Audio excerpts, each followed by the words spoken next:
Cratering and fisheyes are surface defects driven by surface energy imbalance, not by solvent evaporation or curing kinetics. In solvent-borne automotive coatings, these defects originate at the air-coating interface during the earliest moments of film formation, when surface tension gradients dominate flow behavior. From an OEM RD&I standpoint, understanding these defects requires shifting attention away from bake ovens and solvents and focusing instead on wetting physics and contamination pathways. Visually, craters appear as circular depressions with raised rims, often resembling small impact marks or donuts in the film. Fish eyes are a specific subtype of cratering characterized by a sharply defined circular void with a smooth center and a pronounced ridge around the perimeter. Under magnification, both show evidence of coating material being displaced radially outward from a central low-energy point rather than ruptured from internal pressure. This distinction alone separates cratering from solvent pop or micro-popping. The fundamental mechanism is localized surface tension disruption. When a low surface energy contaminant is present on the substrate or within the wet film, the surrounding higher energy coating pulls away from that point in an attempt to minimize interfacial energy. The coating flows outward, forming a crater rim, while the contaminant remains at the center. The film does not rupture, it retreats.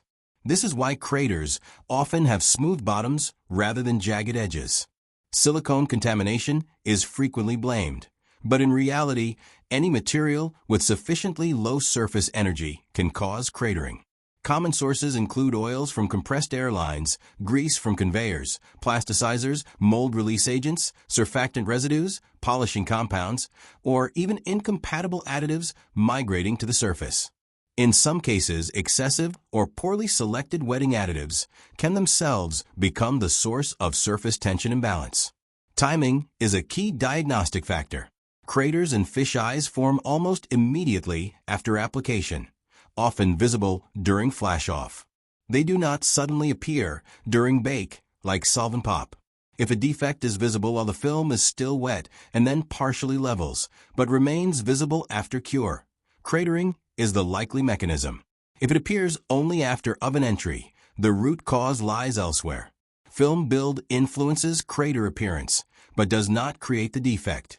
Thicker films may partially mask shallow craters, while thinner films make them more obvious.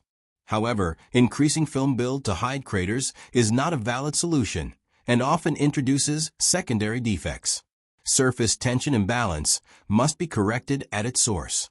Additive strategy plays a legitimate but limited role in cratering control.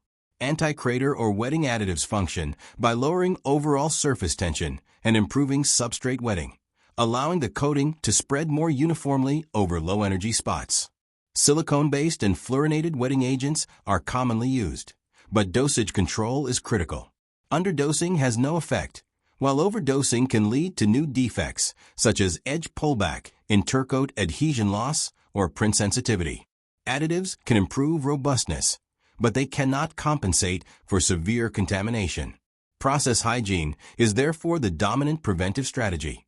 Air supply systems must be oil-free and properly filtered.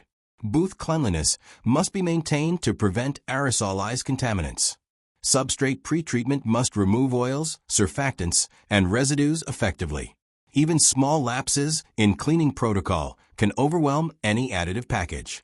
In OEM environments, repeated cratering in consistent locations often points to localized contamination sources rather than formulation failure. A critical RD&I insight is that cratering severity increases when the coating surface tension is high relative to the contaminant. High solids or high viscosity systems with limited wetting flexibility are more sensitive. Temperature also plays a role, as increased temperature reduces viscosity and may temporarily improve flow, but it does not eliminate the surface energy mismatch. Once cured, craters cannot be chemically repaired. Polishing may reduce visual severity, but does not restore film integrity. Proper correction requires sanding and repainting after eliminating the contamination source. Plants that repeatedly sand and respray without addressing root cause will see the defect return predictably. The key takeaway is that cratering and fisheyes are wetting failures, not gas defects. They form by coating retreat, not explosion. Correct diagnosis depends on observing surface behavior while wet, identifying contamination pathways, and using wetting additives judiciously. When plants stop blaming solvents and start controlling surface energy, these defects disappear rapidly. If you're facing persistent craters or fish eyes despite solvent and process adjustments, leave your questions in the comments.